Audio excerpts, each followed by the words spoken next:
Good day mga paps, welcome sa Chewy Shot. Ngayong araw, nandito tayo sa San Pablo, Laguna dahil pupuntahan natin ang isang tanyag na mamihan, Mami ni Tita Osang. Stay put lang kayo at gugutumin ko kayo sa video to. Bintay natin.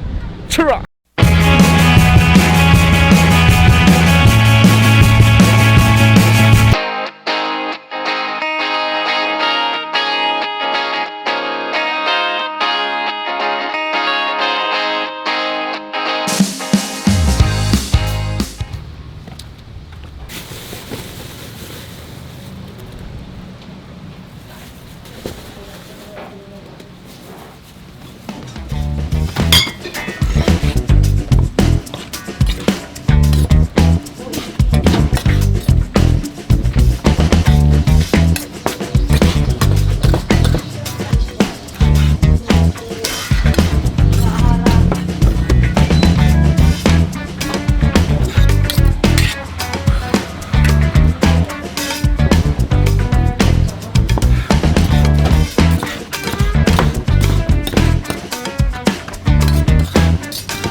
Ayan, Pops, maraming salamat kay Sir Manny.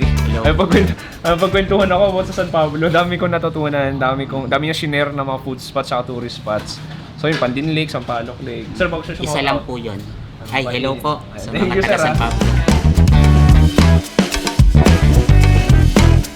And pare, nandito na tayo. Ito na yung ating legendary. Legend talaga to. Almost 40 years na Mami ni Tita Osang. Dito sa San Pablo, Laguna. First stop natin.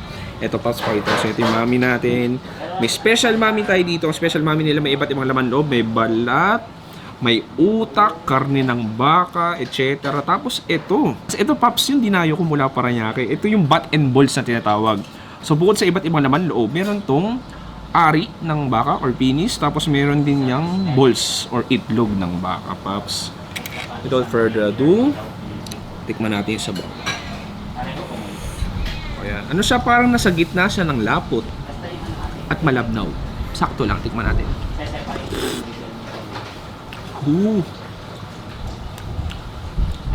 Grabe ah. Ang solid ng beef broth niya. Grabe. Alam mo yung papunta siyang malapot pero hindi. Ang weird. Pero simple lang, not too peppery, not too salty. Bakang baka yung pinaka-broth natin. As in, purong-puro pare. Parang ilang oras siya pinakuluan. Tapos, ito yung Mickey noodles natin. Malambot din. Masarap din yan kung lalagyan mo ng fried bawang. Tapos makikita mo, may itlog yan. Mami. Check natin.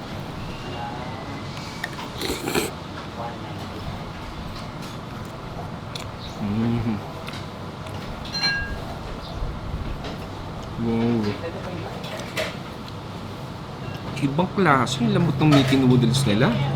Yung pagkalambot niya, parang papuntang jelly na. Ang sarap. Tapos yung karne, ang lambot. Medyo strands na siya na natutunaw sa bibig mo. Tapos yun, nalasahan ko rin yung utak natin. Nalasahan ko rin yung pinakabalbakwa o yung balat. Masarap din yan kung siyempre, dagdagan natin ng konting chili. Konti lang. Konti lang para tapos ayan. Gusto ko naman sa kagat na to meron tao. Ay, thank you ate. Sa kagat na to may utak tsaka balbakwa.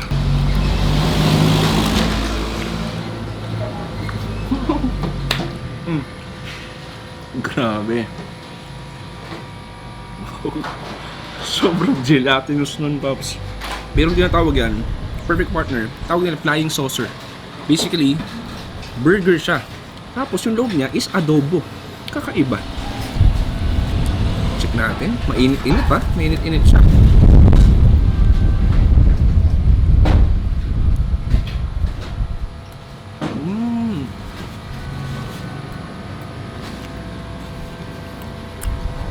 Ano hambing ko siya? It's like siopaw. Alam mo yung asado siopaw? Parang ganun. Pero ang pinakaban niya, burger bun. Tapos guys, makeso rin siya. Super cheesy. Bagay na bagay yung kantong klaseng tinapay sa may init na sabaw. Bat and balls. Ayan, kung makikita mo, ito yung ari. Tapos tong dilaw-dilaw, ito yung balls natin. So, maganda siguro, tikman natin yung ari. Tapos yung balls. Bat and balls, pare. Sarap.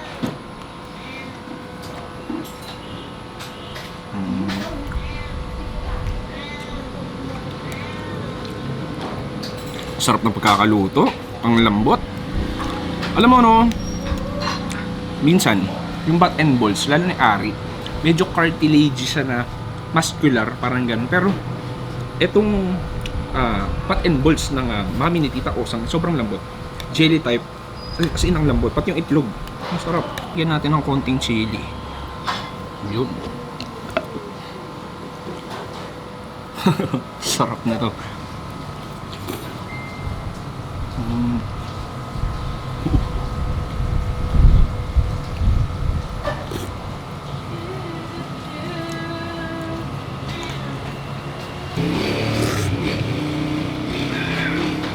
Roadside karinderya type. Ano yun? Parang sa loob ng maliit na subdivision. Parang ganda din. Pero kung makikita nyo, struktura niya, parang karinderya lang.